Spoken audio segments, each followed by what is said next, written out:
Good morning from California. It's a beautiful day, partly cloudy. We're supposed to get some rain at the end of the week. These are exciting things for us. And welcome to this last webinar of 2016. My apologies to everybody for having to move this out a week. Cindy's father had a stroke a week ago Sunday, and he was in intensive care, so it was not a good day for the webinar, and so we're still dealing with that, but now it's stabilized to the point that I can go ahead and do this, and we can talk about what our plans are for 2017. We have had conversations on this subject. We do it pretty much annually because it's so important. So many new people end up listening to this, hearing some of these things for the very first time. Many of you have heard it, but still haven't done it. Many of you have also done it and haven't kept doing it. And you have a plan to have a plan. And that falls a little short. It's better than not having a plan to have a plan, but the reality is we've got to move from plan to action, and action on the plan, and then move the plan into action. And let me talk a little bit about it from a historical perspective of mine.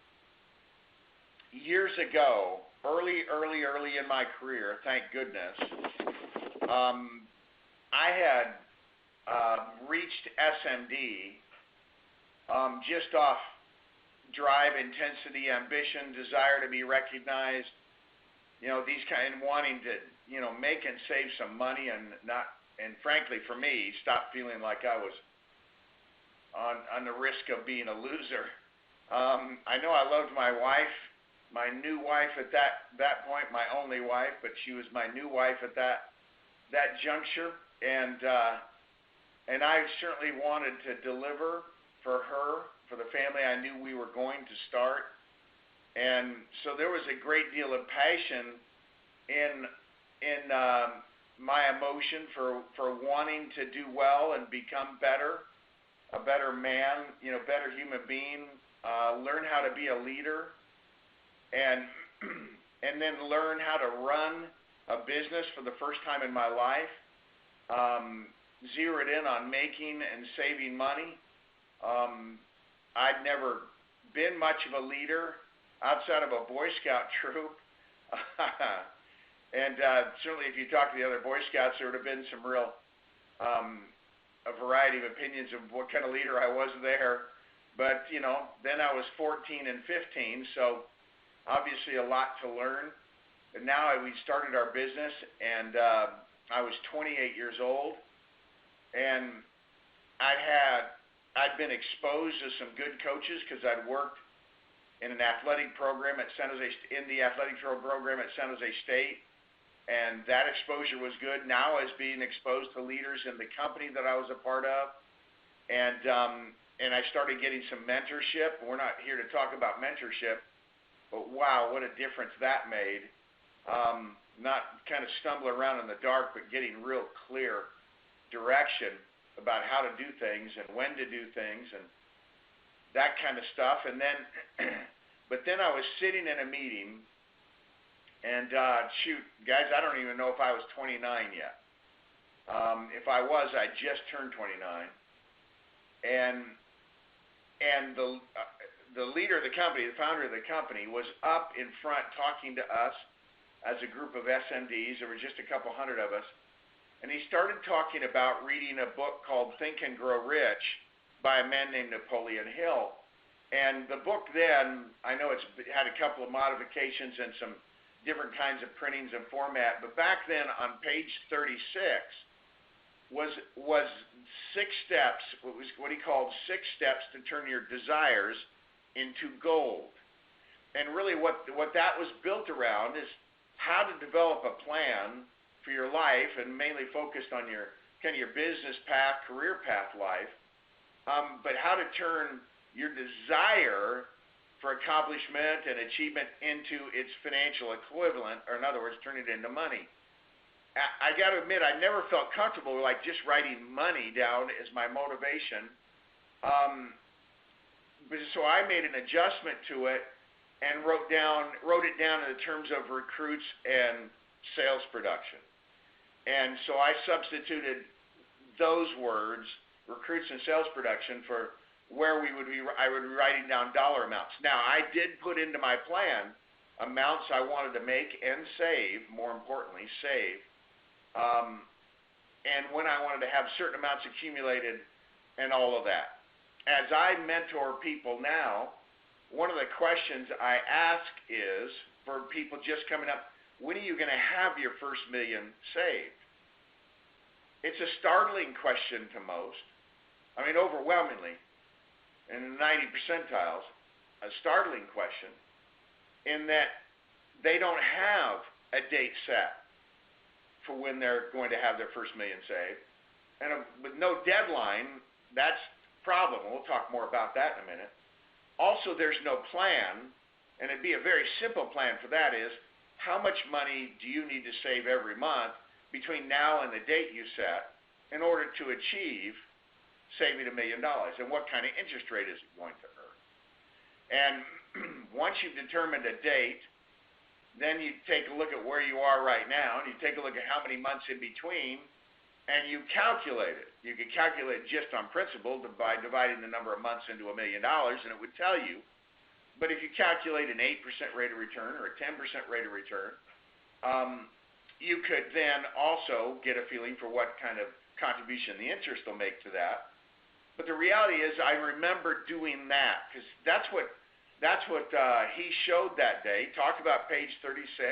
He talked about the 6 steps. He talked about him designing his savings and accumulation plan. And he put down the amount he had to save, in his opinion, to be financially independent. It was a very simple plan, because he had been a teacher, a high school teacher, and he was making in the South back in the, I guess he was starting back then. He wrote that plan in the late 60s, and he was making $30,000 a year with coaching. It doesn't sound like anything now. It sounds like poverty, which it would be, especially here in California, this area we live in, Silicon Valley. But the reality was, they were making it as a family fine with $30,000 a year. And so he wrote down what would he have to do. So his amount was, he figured at 10% rate of return, if he had $300,000 in savings, it would be making him $30,000 a year, and matching his full-time income just off passive income or investment income. And he would see that as his simple plan for becoming financially independent. Of course, he went way beyond that, ultimately became a billionaire. But the reality was, that's where it started. He started thinking about, what was it going to take? What did he have to do? What did he have to save? How much every month? What was the deadline for it? What kind of rate of return? Because let's say for you, financial independence was if you had $250,000 coming into your household, you'd be fat and happy, let's say, right? That $250,000, $250,000 a year was coming in. So you'd need to calculate, at 10%, that'd be $2.5 million, wouldn't it? And so if you had $2.5 million in savings and you were making 10% of your money, that would be bringing you $250,000 a year, no matter what you were doing for a living and how much extra income what you were earning with your career was making you. That would be what your family, in your opinion, because that's what you would set, well provided for. And so these things have great power. I'm pausing for a reason. I want you to absorb that sentence. These things have great power because they target us and they focus us. And we'll talk more about this. Now, let's talk about the process of this a little bit after that intro. And let's talk about step one. we all need, almost all of us need, and probably all of us. I'm looking at the end of this year and thinking about, I don't have quite enough mental clarity.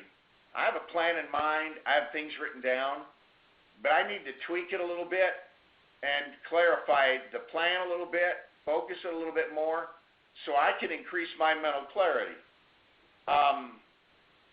Again, talking about power, that there's great power in mental clarity and great power in putting your dreams on paper. Now, that's not all you're doing in developing a plan.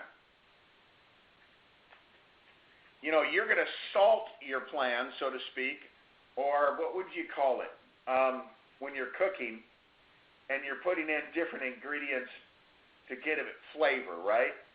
And so you're flavoring as you put these different things in it to give it a certain taste. You do that with your plan, salting it with your dreams, because it inspires you. Because I've seen people write very dry plans. Well, I got to talk to this many people to get this many people, invited. This many people invited to get this many recruits. This many recruits to get, And you read that, and that has some usefulness, knowing what the numbers are, but it's very dry. There's one thing knowing what to do, and there's a second and very powerful thing about wanting to do it. We all can idly, and we all have idly sat, laid in bed, whatever it was, stood in the shower, and idly thought about different things we wish were in our life. Great financial independence, a better home, a better situation for our children. You wish you could help your parents more. Just lots of things like that. And that's great. But you don't have a plan. But you could have a plan, but what's going to engage your emotions with this?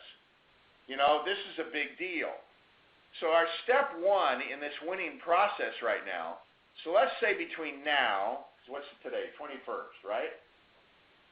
Is between now and the 31st, New Year's Eve, all right, over this next 10 days, you have a chance to dramatically change your life with what I'm talking about here, or dramatically accelerate it. This, with mentoring, were the two most powerful things I did in the business. They got me they got us, more appropriately, Cindy and I, to where we are today.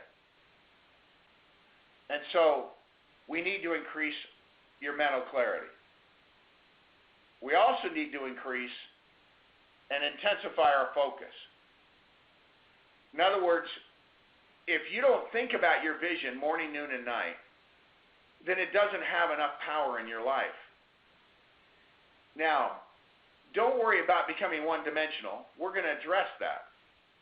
Because I want you to have a vision about, ideally, your spiritual life, whatever that might be.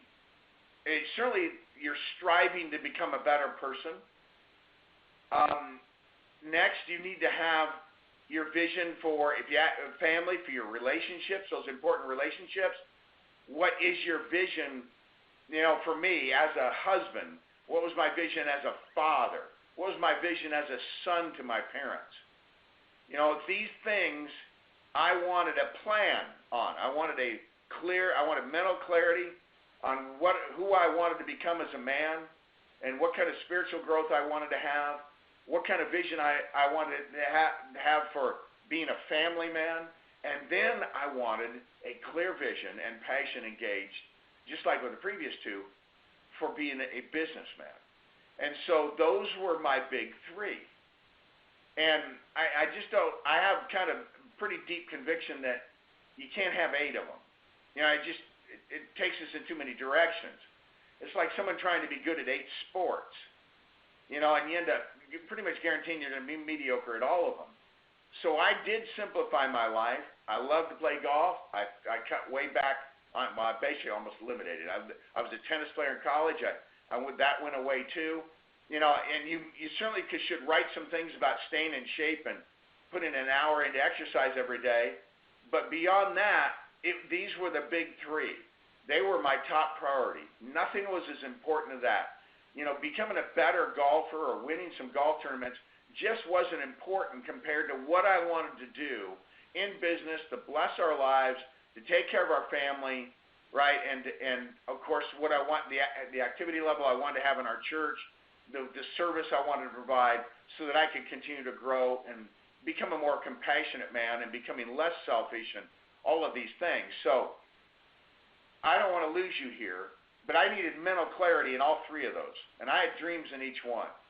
I needed intensified focus. I needed to know what my vision was in each one of those. I needed to be thinking about that vision for each one of those all the time.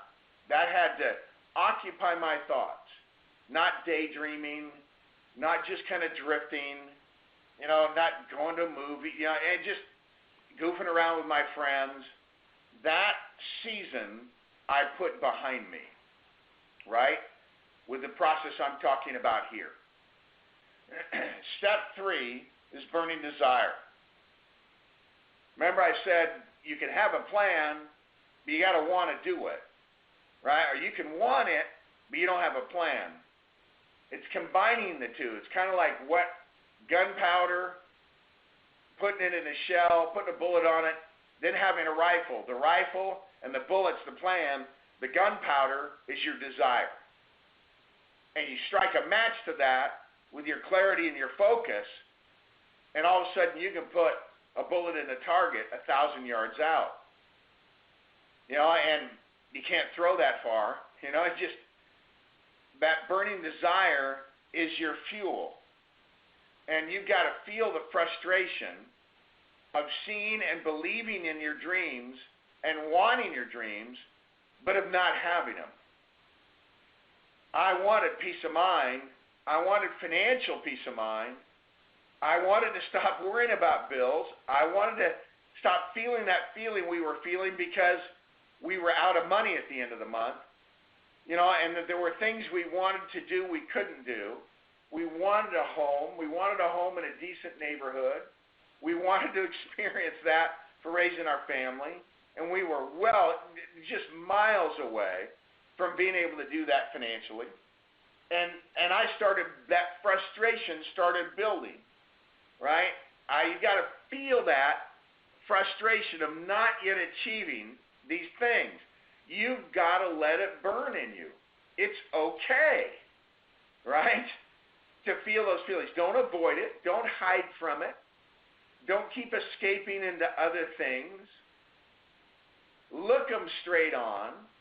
That's why we're going to get it down on paper and talk about this in a minute. You see, I believe in obsession, but I also believe in healthy obsessions. It's a healthy obsession to be absolutely determined that we want to become a better man and to increase my spiritual strength. It's a healthy obsession to want to be a great husband and father and grandfather and son. And it's a wonderful obsession to want to do something fabulous in business, especially in a business like ours. This just isn't about gathering wealth. It's about touching lives, because our system requires us to build other leaders, to see other lives be enhanced. It requires us to go into homes and coach people and protect families and help them set their saving goals and ask them when they're going to have their first million saved, those kinds of things, right? That's a healthy obsession. Allow yourself to embrace the thought of becoming obsessed. People are going to think you're crazy because most of the world doesn't know how to do that. They don't know how to go all in. They don't sell out. They don't work at it with that kind of drive. Everybody's busy thinking about their next recreation. And that's one of the weaknesses I see a lot in the company leak into some of our weaker players who don't understand this, of what it takes to become great at something. And they can't wait for their next recreation, you know, the next trip or whatever it is. And nothing wrong with taking trips, time and place. right? But that probably shouldn't be your obsession. Becoming financially independent should become your obsession. Not the next party you're going to have, or the next time you're going to show off you're spending a lot of money. And so we didn't show off much, but we became financially independent. Now we have a great life. Yeah, don't get started on that. That's actually another webinar. So I want you thinking and strategizing and moving closer to these dreams in your life, in your important areas that you're going to go ahead and become obsessed with. I want you to become closer to them every day. That means they've got to be on paper. You've got to be thinking about them, right? Morning, noon, and night. You've got to allow yourself to feel that frustration that fuels that burning desire that causes us to go beyond our fears and our doubts and cause us to grow, even when sometimes we're a little afraid. And then letting it ultimately grow into healthy obsession where people just see you as one intent son of a gun, or daughter of a gun, I guess, and you are after it, right, and making these things happen. And so there we are. I want you to learn how to feed your vision and starve your fears. And that's what happened to me. I was afraid to talk to people. I was afraid I couldn't win. I was afraid I'd get excited and I'd begin to lose my excitement. Like I'd done that with some things in my life. I was afraid maybe I wasn't good enough. All of those things. But because I fed my vision, got mental clarity, intensified my focus, got it in print, salted it with my dreams, built up that desire and frustration, allowed myself to feel it, allowed myself to want it, started building that obsession, and all of a sudden that crowded out everything else. I was just after it. Sure, I was still nervous standing up in front of a BPM or a corporate overview. Sure, I was still nervous going to the homes in the beginning, but I was going to do it because I had that intensity, I had that desire. And then after doing it, I got better and better at it, and my fear went away. And all of a sudden, I just had the obsession, the drive, and the focus left. And guess what happened? Yeah. You don't mind me saying we kicked ass on these things. And we made them come true. And it turned me, a mediocre, non-achieving person with no money, and moved his wife into his mobile home, into something more than that. It did it for both of us. Because Cindy did this too for her and had her version of it. So let's talk about now the actual doing of it. We're going to get specific in how you take what I kind of discussed in concept here and put it into hard words, black and white, on paper. Right? So you can have this go. And so this is the method that was described in Think and Grow Rich. I've translated it for our business. And then I'm going to show you what I wrote, after I studied this out from the book, after I was challenged to do so by one of my mentors. We're going to talk about goals, we're going to talk about objectives, and then we're going to talk about deadlines. Okay? First, let's say here we were, beginning January 1, you want to have fixed in your mind the exact number of recruits, sales, promotions, income, savings, etc., that you desire for the month of January and for 2017.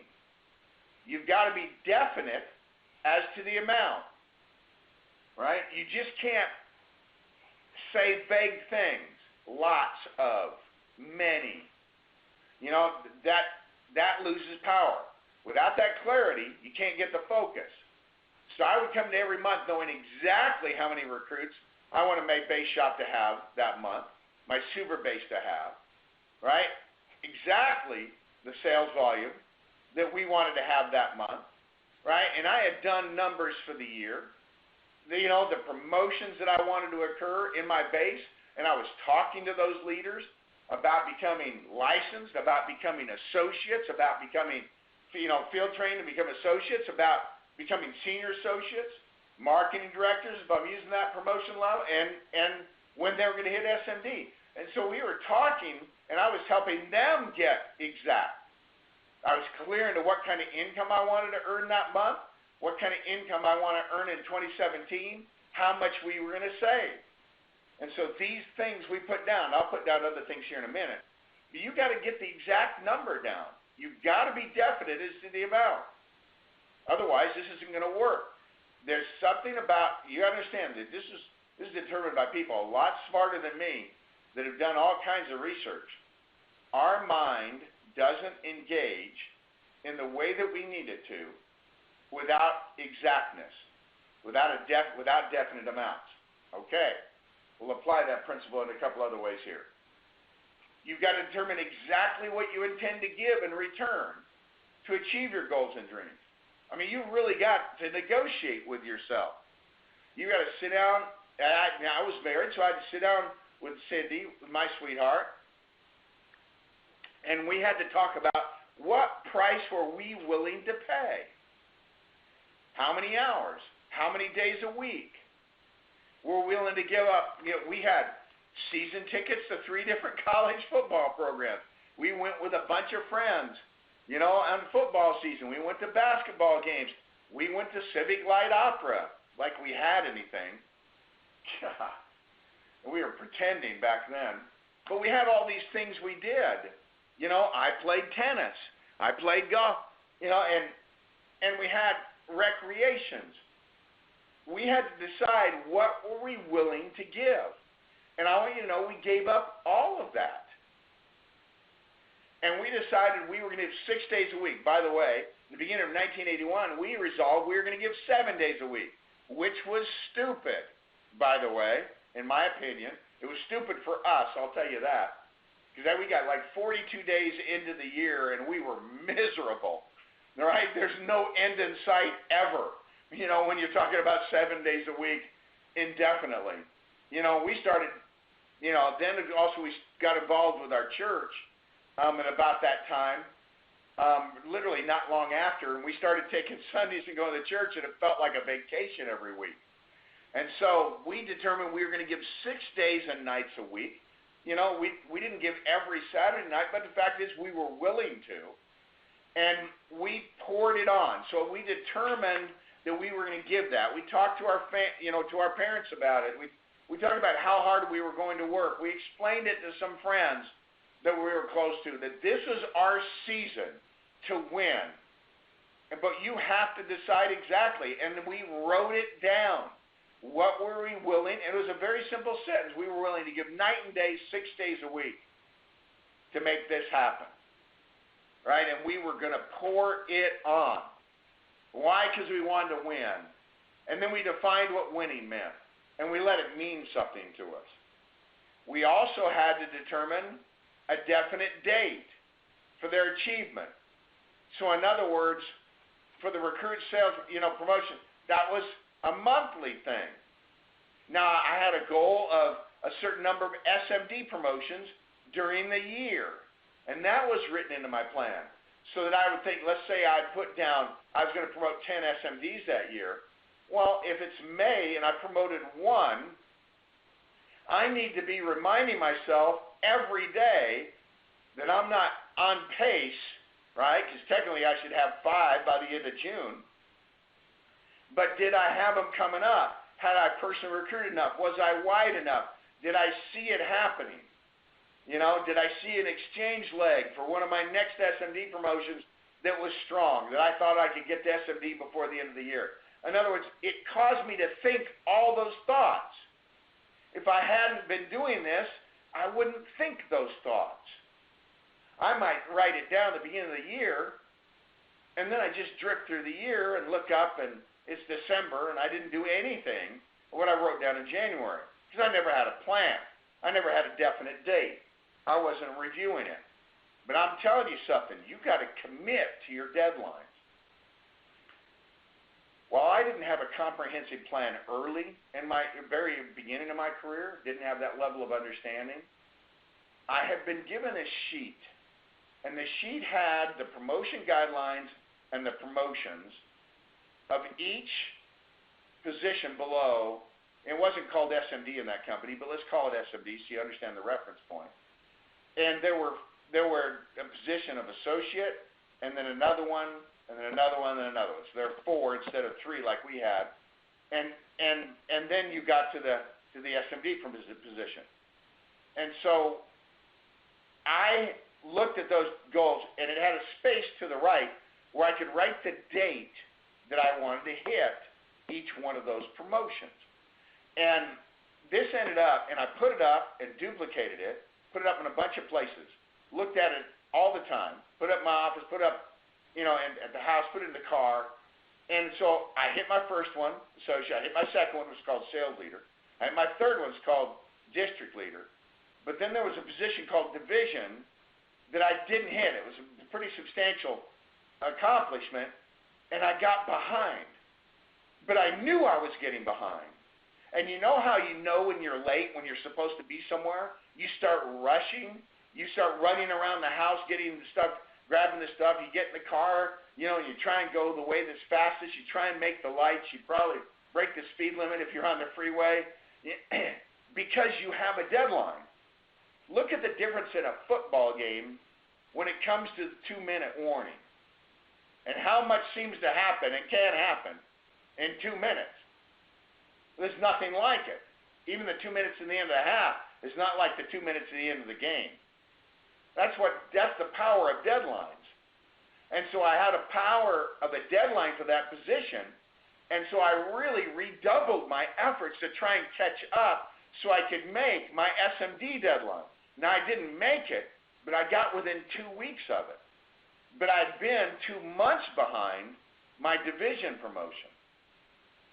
But because of the deadline, it caused me to increase my intensity, my effort, and my focus. I couldn't have had a much simpler plan at that point. It was all built around my early promotions. But I had an exact number. I knew what the guidelines were. I had a date, right? And I was willing to work hard. Cindy and I had already been talking about that. And I committed to it.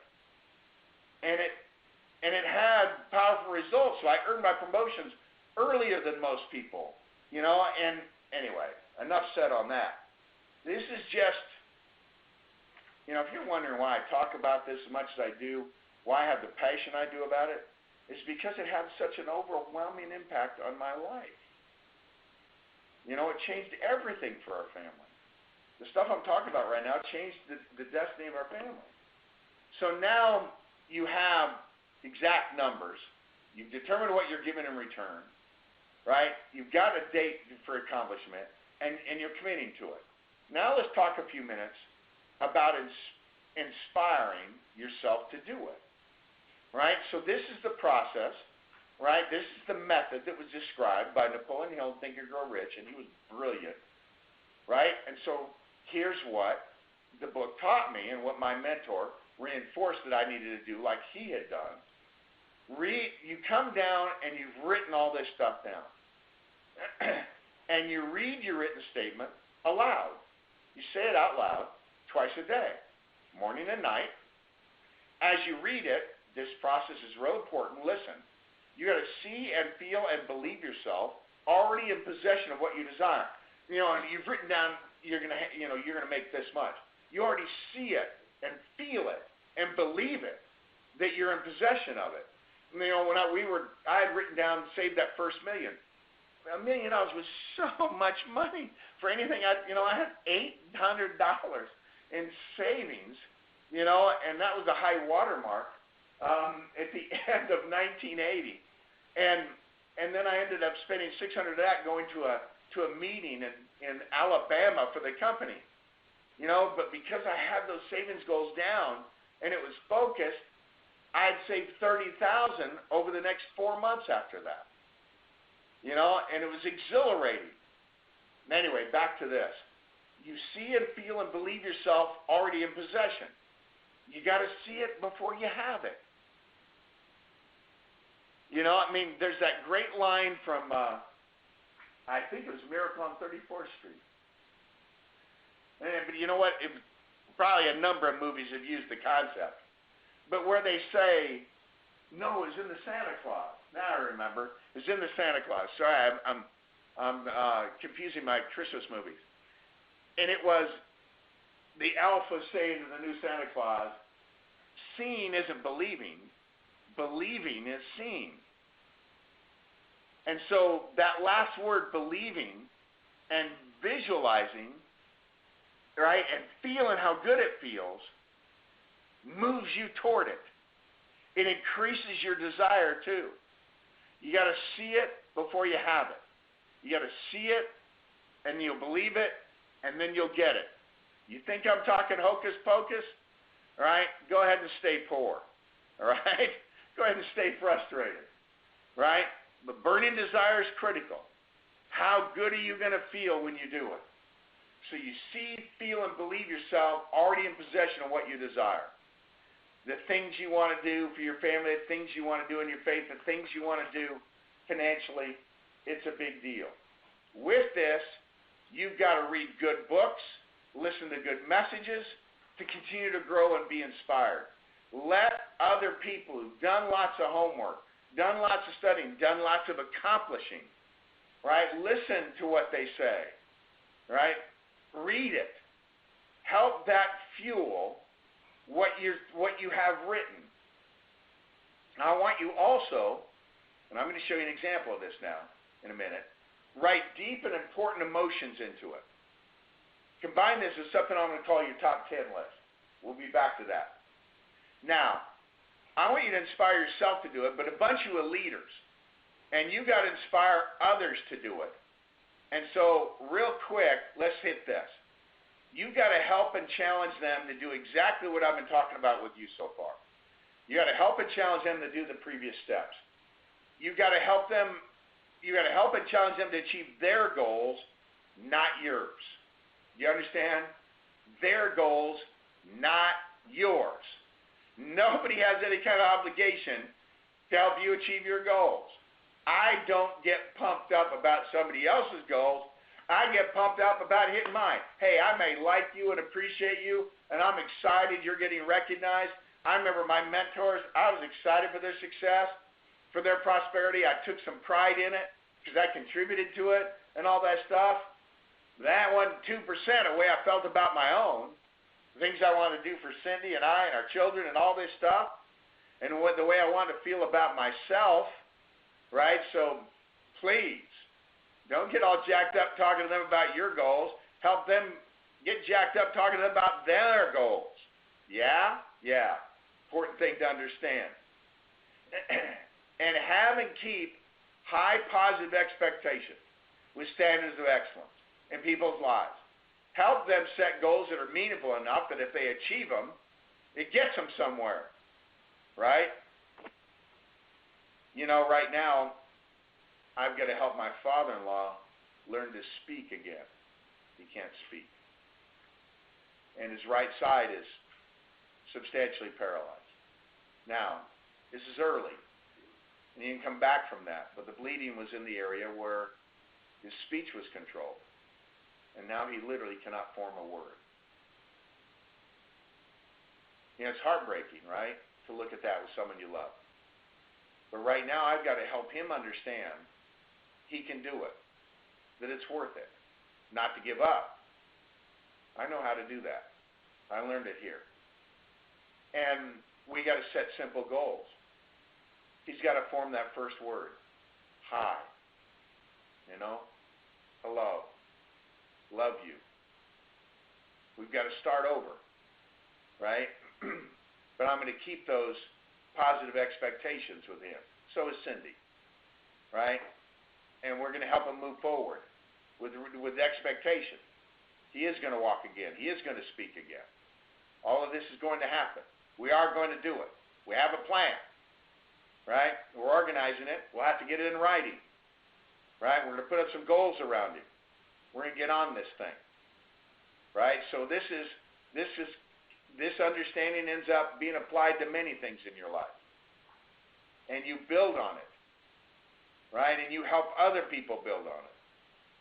All these life experiences help you become a better person and a better leader, and frankly, more impactful in the lives of the people around you. So there we are. You've got to inspire yourself to do it. You've got to inspire others to do it, because you can't get where you want to go if you don't have other people do it, achieving and accomplishing and excelling, and you got to help them happen. Help it happen. I can say the words. Here we go. I'm learning to talk too. Let's talk about a personal plan now. I'm going to give you an actual written example, simple one, a concise one. There's great power in this process of you learning to do this, getting exact amounts of things, fixed amounts of things you want, writing down why you want it, what you're willing to give in return for it. You're writing down also the deadlines for it. All these things are powerful. Then you start reading it aloud twice a day with emotion. People thought I was crazy if they ever saw me doing it, because there were a few times where I was at an event or at a retreat, and there are other people around when I was going to bed, and I'd read it before I went to bed, and they'd stare at me like I was a crazy man as I went down, practically jumping up and down, saying my plan, talking about how I was going to be number one, and saving all this money and being the best and a champion, and competing and winning, and it was like a locker room talk, at halftime or before you go out of the game. And I did. I gave it to myself every morning and every night. I went to bed with these thoughts swimming in my head. The exact amounts I wanted to accomplish, where I stood on it, were we close, was I playing catch up, whatever it was, right? Yeah. So here we go. Do I have the top 10 in here? Anyone? Okay. I'm going to do something verbally that I did at the beginning of my plan. I don't have it reviewed in here. But I did, and I'm challenging all of you to do it, if you haven't already. If you haven't been reading that, challenge you start reading it again.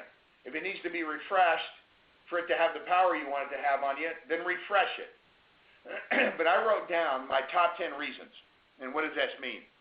The top 10 reasons why I wanted to become excellent, why I wanted to do something great in business. I wrote them down. Excuse me, the things I wanted to deliver for Cindy, the things I wanted to deliver for our children, the things I wanted to deliver for my mom and dad, the person I wanted to become, the difference I wanted to make in my community.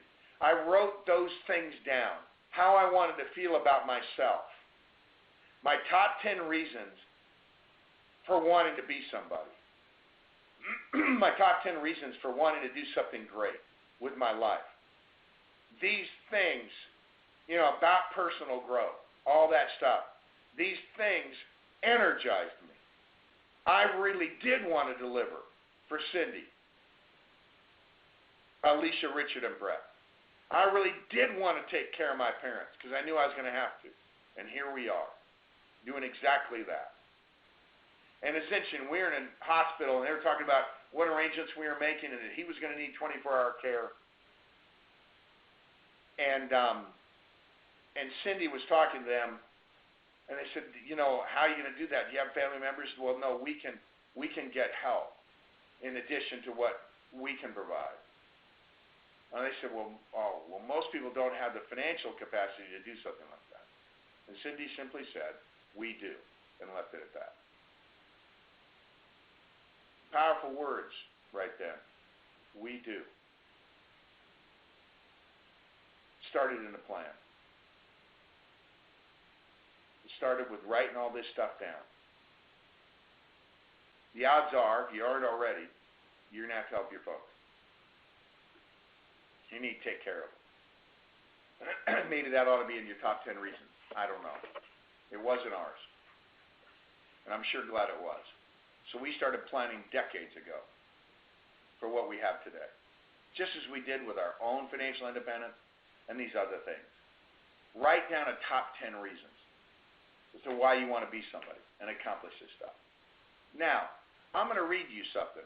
This is personal. you may not feel the same way.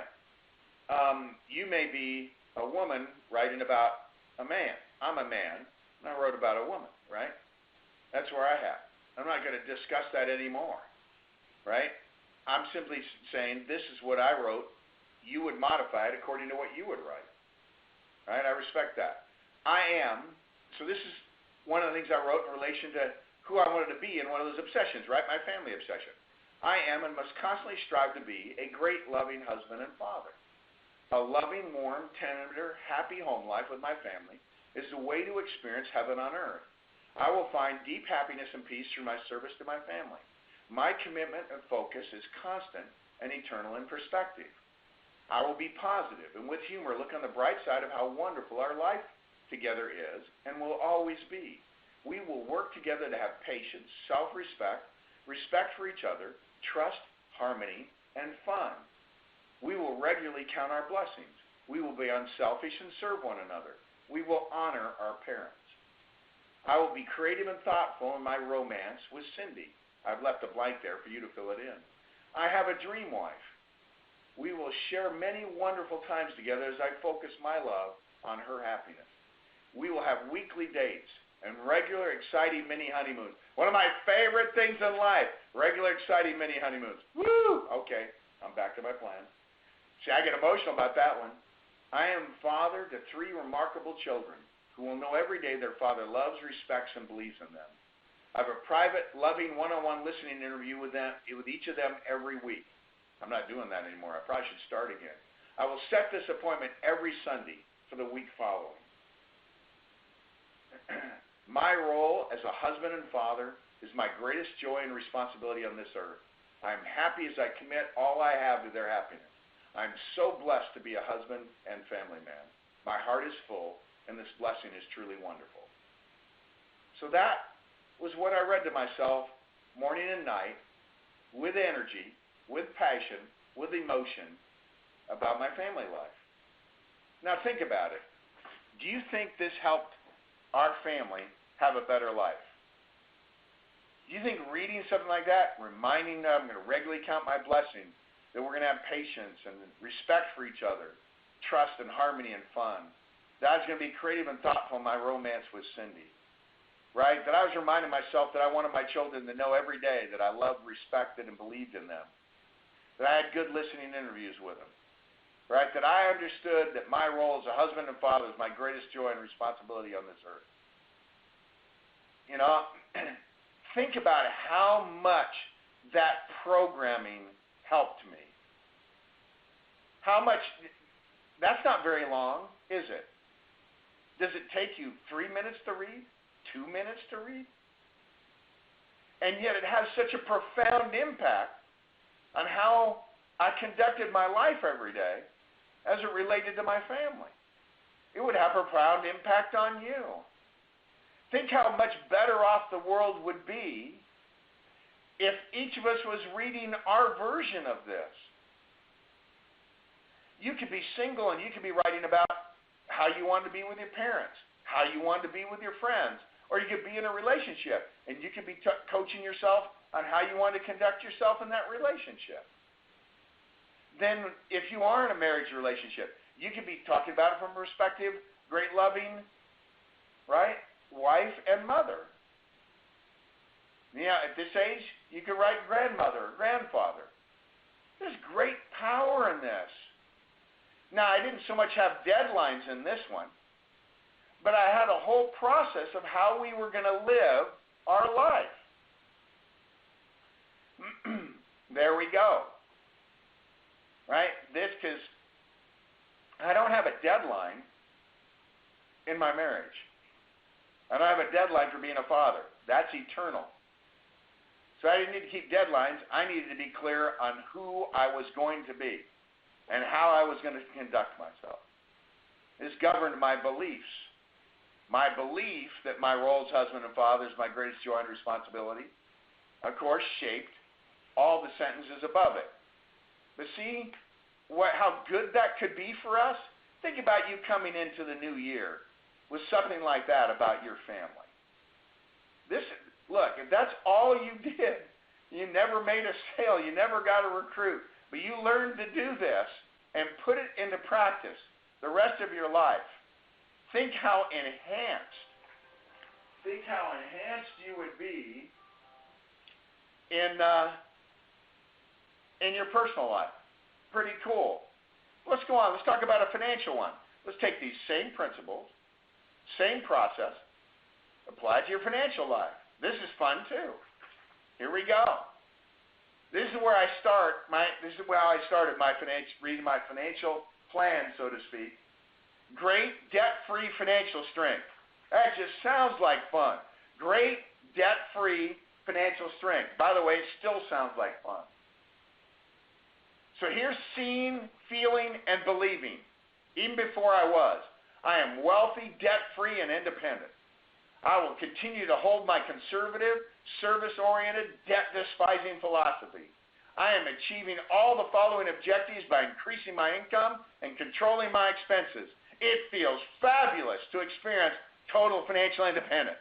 See, I get fired up just reading it, but this is how you read it, right? From January to December, I will put blank per month, whatever it was. Let's say you had a mortgage, you wanted to pay it off, right? Blank per month on my home mortgage to pay off my last remaining debt. I will never need or want to borrow again. I will have blank amount in personal cash savings, 100,000, 500,000, million, 10 million, 100 million, right? These are all numbers I have dealt with. And so I throw that out to you to understand how the process goes. It might start for you your first 50,000. It might be your first 25,000. I don't know where you are in your life. But write it down. Give yourself a deadline. I will have this amount in personal cash savings by December 2017. I will save an average of blank per month. Yeah, bring it. Let's go. Let's get our acts together financially. Let's change our lives. Let's be able to take care of our loved ones. Let's get secure. Let's get more peace of mind. Woo! I'm getting fired up again. This is the stuff I think about, right? So I have a conservative, service-oriented, debt-despising philosophy, right? Yeah, sick 'em. I have blank amount liquid assets by January 1, 2017, right? Because there are two kinds of net worth. It includes real estate and, some cars and jewelry and stuff. But, what's liquid? That's the stuff that really makes you feel good. Not that a couple billion in real estate wouldn't make you feel good. But you understand what I mean. At this stage of the game, that's not your deal. And so you want to have a clear number of liquid assets by a deadline. And you're constantly resetting it, right? If you achieved it early, you'd up the amount. I remember one year, I set an amount of having liquid assets by January 1 of the following year, and I'd achieved it by June. So I simply whited this number out, put in the new number, and went for it. Kept keeping the same deadline. So like I say, the plans are always dynamic as you're achieving this stuff. And so then I'd say, how? Tighten up and stay tight on personal and business expenses. Have a clear written line item budget for personal and business, which I did. My career effort is in large part wasted without financial discipline. Update these objectives regularly. I'm a great steward and love winning financially, right? So it starts out great debt-free financial strength. Now, think about it again, just like I talked to you about the family thing. What if you had this? What if you'd had it for the last 10 years of your life? Shoot, I wish I could get kids to start reading it when they're 5. It's kind of hard for them to connect the dots. But the reality is, this stuff can be taught. Think about the power in your life going forward if you are clearly defined in this area. Because right now here, I talk about this. Human beings have two amazing capacities. I think I talked about this in the last webinar. Whatever. Is we love to procrastinate. Well, I don't know if we love it, but we procrastinate and we drift. Happens all the time. Right? And you've got to fight that. Those dramatic human weaknesses. You've done enough drifting. Get focused. Get on a plan. Get it specific. Get fired up about it. About your family life. about your financial life. Now let's talk about just applying it directly to your base, running a base shop in the business, right? People you're recruiting, and your super base. If you're an associate and you have a recruit, you have a base. You two are it. If you're a senior associate, you have a small team gathering, that's your base. MD, same thing. SMD, that's traditionally what we're referring to when we talk about your base, but they're all a base shop as we call it. So let's talk about what you might, as a sample, want to read to yourself, applying these principles from that great book, Think and Grow Rich. Listen to how they're all in there. Clarity, right? Click goals. The ability to read it, because it's in print. And I was reading it morning and night. I was doing it with emotion. I was seeing myself in possession of these things, right? And so here we go. So let's go to base and super base plan. And then you could write your own simple, you need to write your own. The struggle of writing each of these is part of its power. It causes you to think through. It's interesting. Well, I'm running out of time here. How late can we go? Okay, whenever. Good, okay. You guys, I may go a little over, so bear with me if you can. I was listening to a church leader. Saturday morning leadership session here not too long ago. One of the major church leaders of our church. And he was talking about how he reads Scripture. He takes a paperback copy of Scripture, and he writes a question in the beginning of it that he wants to ponder as he's studying, an overall question. Since we're Christian, it'd be how might I grow closer, right, to Christ, or enhance my divine relationships, or whatever it might be, and increase my faith and decrease my fear. And then he would mark the Scriptures and make comments in the margins as they occurred to him as he studied. And then he would fold that. Then when he finished reading it that time, he'd fold it up, stick it in there, and take another paperback, write another question, and start again. And he has a whole bookcase full of them. His son came to him and said, "Dad, can I look at those and what you've written?" And he said, "No. Touch them, and I'll break your arm," right? Kidding, of course. And he said, "Well, Dad, we're going to inherit them, be able to look at them that way." He says, "I think with my dying breath, I'll make sure they bury them with me." He said, "But I will buy you the bookcase."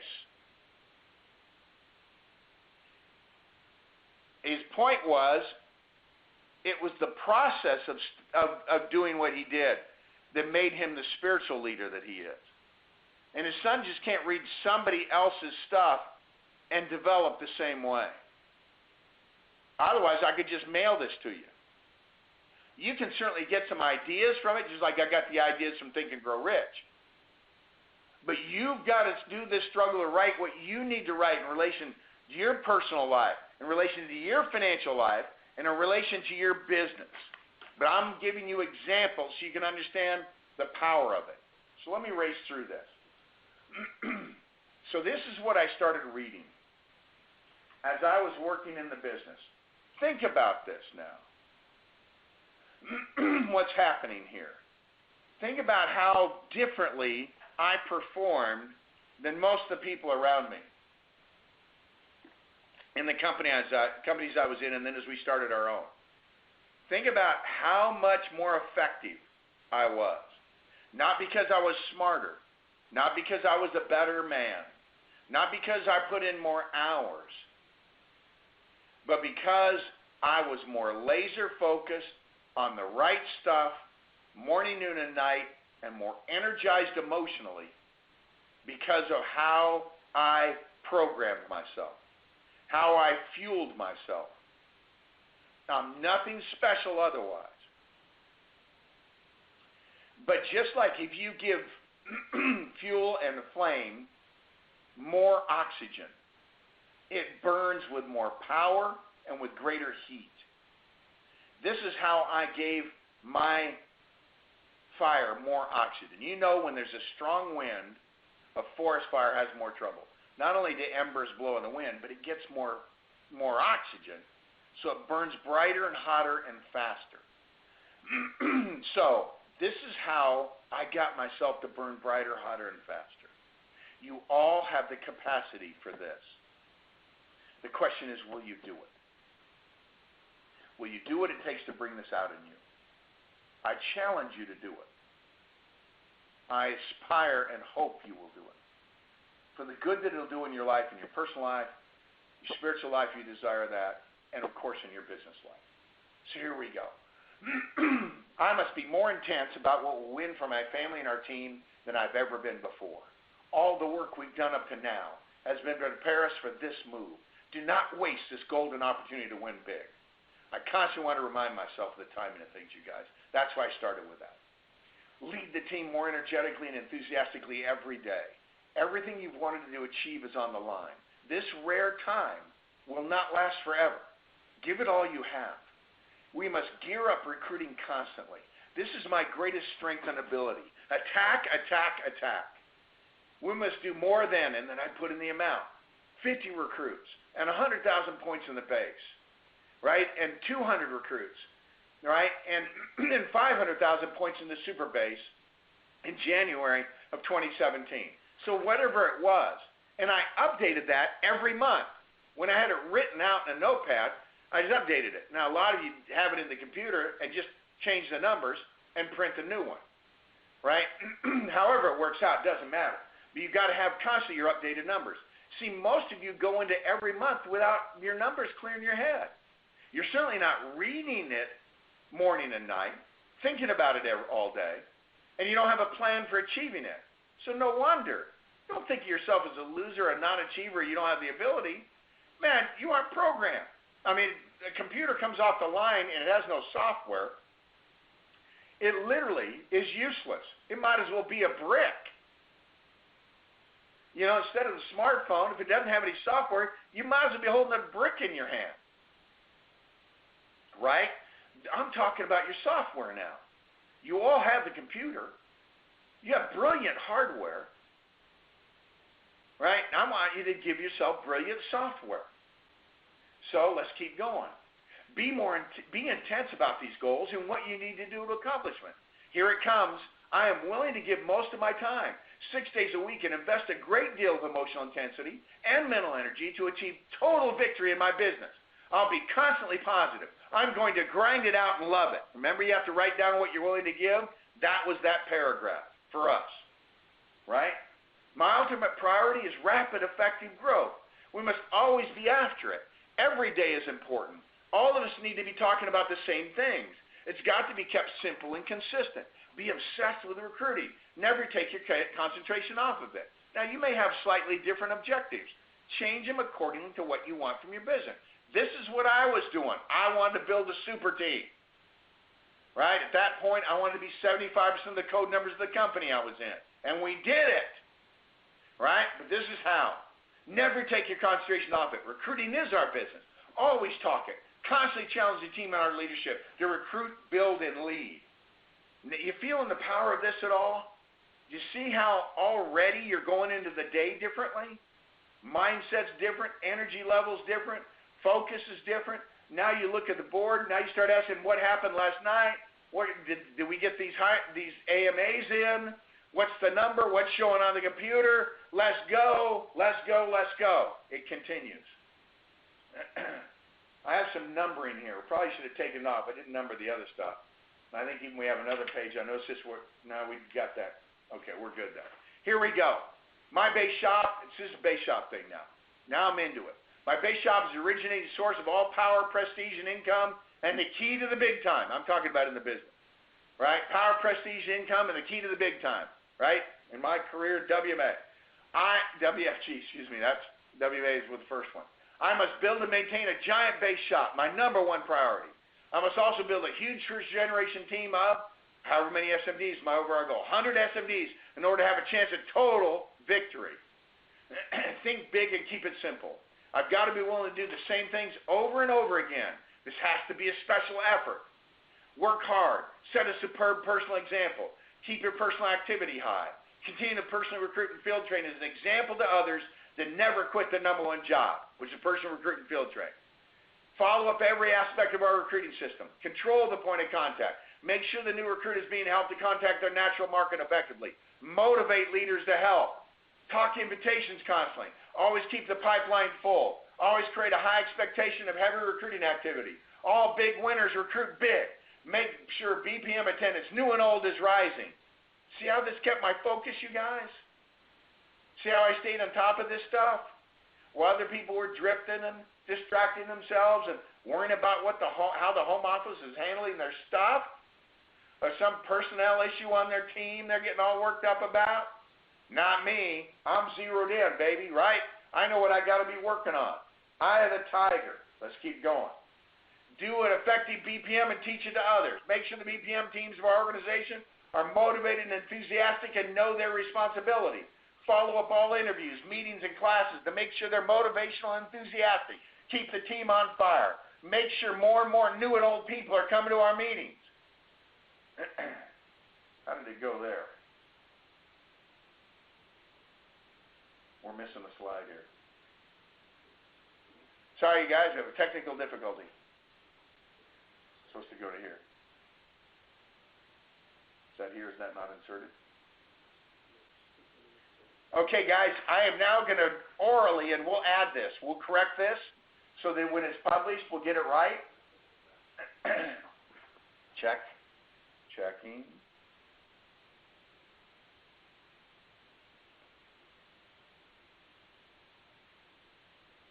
Nope. Okay, just missed one, right? We good? Yep. Okay. You guys, we're going to hold this for a second, and I'm going to read 8 through 14, which got left out. Like I said, we'll add this slide. So I went from follow-up interviews, make sure more and more new and old people are coming to our meetings, and then I'd remind myself of this. We must recruit above ourselves. Check age, marital, financial, and business status of our recruits. Make sure AMAs are in rapidly. It's still a sense of urgency in our leaders to follow up fast. That's how I controlled the quality of recruit, which, by the way, controlled my net point ratio, which controlled my profitability. So I just reminded myself that we got to recruit above ourselves and always be checking on the quality of our recruits, right? And by the way, I taught everybody else in the team to be saying and reading these same things to themselves. And it's still that sense of urgency, right? People need to have it. Start our recruits fast. Challenge recruiting and field training from day one.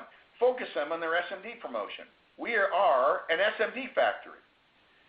Always be an outspoken crusader. Educate the team on how and why we're right all the time. Make sure our recruits own the product. Make sure all who attend the BPM and those who don't are followed up for product. That's the new guests, right? Promote base shop meetings, business format schools, fundamental workshops, training events, and big events. Use these as tools to stimulate increased activity among the team. Capture their imagination. Stretch their vision. Constantly review the field proficiency of our leaders. Always check new and existing leadership here. 14, expect a high volume activity from all leaders on the team. A good active base shop leader should be involved in at least 4 recruits and 8 sales per month. All levels in this business should be making a good income. Hold up successful members as heroes as they set winning examples. All right, now we're coming back to the print. Like I say, we'll add that slide. It'll be complete when it goes out of here. Next, 15, our base leaders must know how to and do, and here's a good checklist for you. Do business plan and set goals. Develop and maintain your prospect list, your target market list. How to invite people to BPMs. All our base leaders got to know how to do this. They got to know how to control the point of contact. In other words, help somebody else to do it. MoZone, sharp BPM protocols. You got to understand the energy before, during, and after. How you run these meetings. That's a big part of our recruiting environment. Run powerful, sincere BPMs and classes. Do good follow-up interviews. Recruit people one-on-one. In other words, I want them to have a good presentation one-on-one when they're talking to people that way. Be AMA aggressive, right? Have that urgency.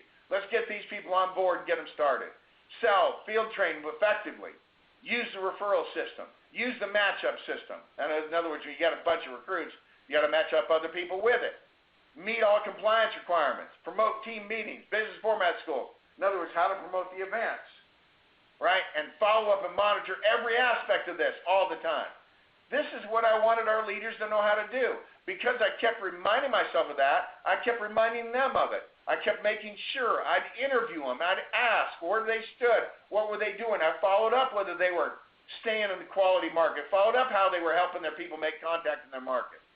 Followed up on how effective a field trainer they were. Were they passing on? Had they learned and were they passing on the referral system? Right? Did they understand the importance of and power of compliance? Were they moving people to the meetings? Woo! Right? Now think about it. What if you don't have something you review like this? What, are you just hoping they'll pick it up? Well, you're not thinking about it enough. Why would they think about it enough? Again, you see the power of this? Keep going. And then I'd remind myself, this stuff always really energized me to read. I loved it. It's interesting. I gained a lot of energy when I started reading this.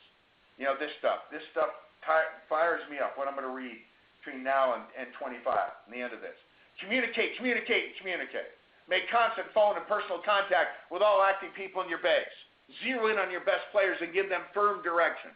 Build a powerful phone, voicemail, note, letter, email, newsletter, and now you'd write texting. Mega habit. I am a compulsive communicator.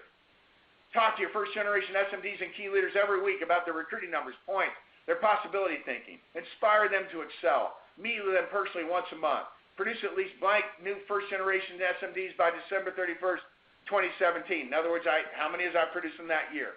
Meet with our leaders at all levels all the time. Watch for and ask about promising newcomers. Constantly set goals and motivate your leaders in terms of what will turn them on. Go over the goals and plan of action for each key manager regularly. Struggle to grow and improve yourself. My performance and abilities in the areas of motivation, communication, recognition, and personal relationships must always be improving. Concentrate on becoming better every day. Within all of my work, keep a great positive attitude. Express love and praise constantly to the team. Search for reasons to recognize and praise. Develop a creative and active recognition program. Always work hard to make others feel good. Always be in the dream selling business. Sell the dream, sell the dream, sell the dream. Now I talk about it in terms of terminology as a better life. I'd always be talking to people about having a better life. Right? Have a better life, have a better life, have a better life. Come on, that's why we're here. Let's build a better life together. Come on. Think bigger, think bigger, think bigger. Think bigger than you ever have before. Always crank it up. Never accept defeat. Keep attacking. Make and save big money. Earn $20 million. I'm just trying to get you to think bigger. Earn $25 million by December 31st, 2017. Save $15 million in the key. You know. I'm not trying to annoy you.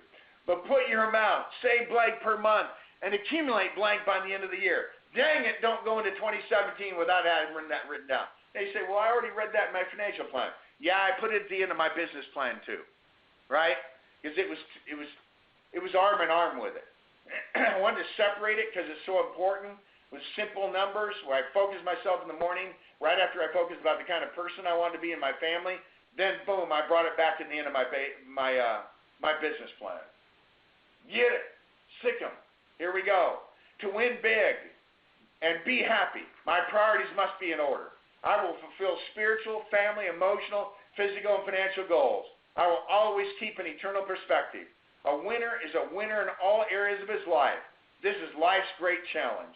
Don't ever let up. Be competitive. Be intense. You're meant to be number one. Don't let anybody take your spot at the top. Always be in the hunt. Be disciplined. Manage your time and praise God. Attend to your family. Do all the things you need to do to win big. Whoa! That's how I finished that plan.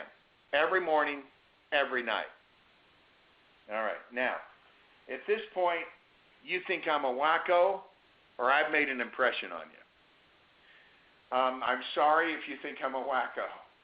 Right? My challenge to you is take what is here and understand the principle of it.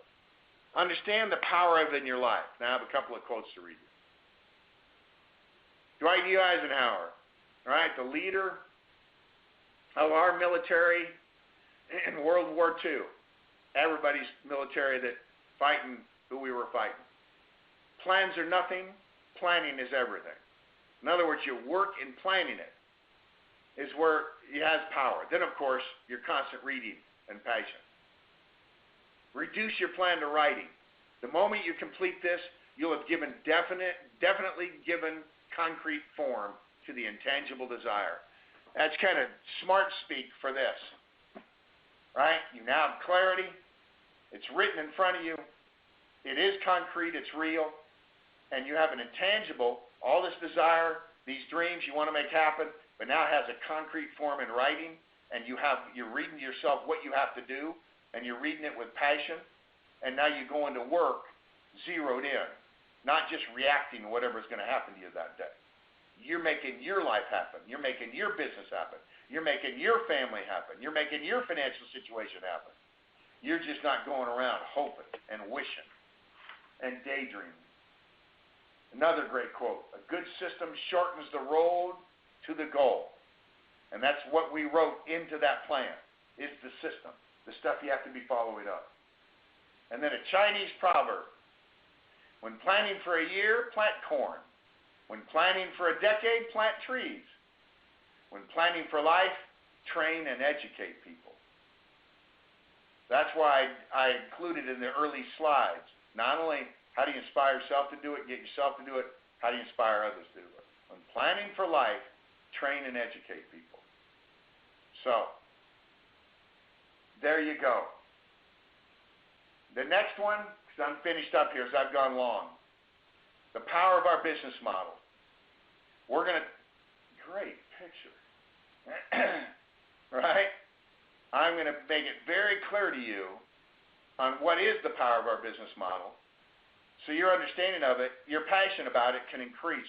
Your appreciation of it can increase. And your ability to articulate it to others will increase, right? Because you need to understand how good and how cool our stuff is. So that'll be January 11th, 9 a.m. Thank you for sticking with me.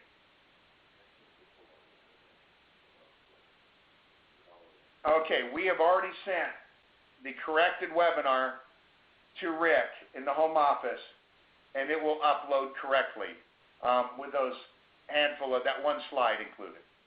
So there you go. All right, and by the way, I included my top 10 list on that sheet also. So you had a sample of that, of what I wrote. So go get them. Now, we are at this point of the month at 24 million points, net points. We're looking to crack 50. Everybody finish strong. Give it all you got. But take this time also to make sure your goals are clear, your plans are established, and you have clarity, and all this stuff is in writing, and that you are ready to read. All right, guys, let's go kick butt at the end of the year, finish it, and let's roar into 2017 with a plan. I'm excited about what I'm seeing in the company and the maturity of the leadership. I'm excited that we had over 1,100 locations on this webinar. I'm thankful for all of you. Thanks for being in business with us. Love you guys. Merry Christmas. Happy New Year. Let's go make our dreams come true. Bye.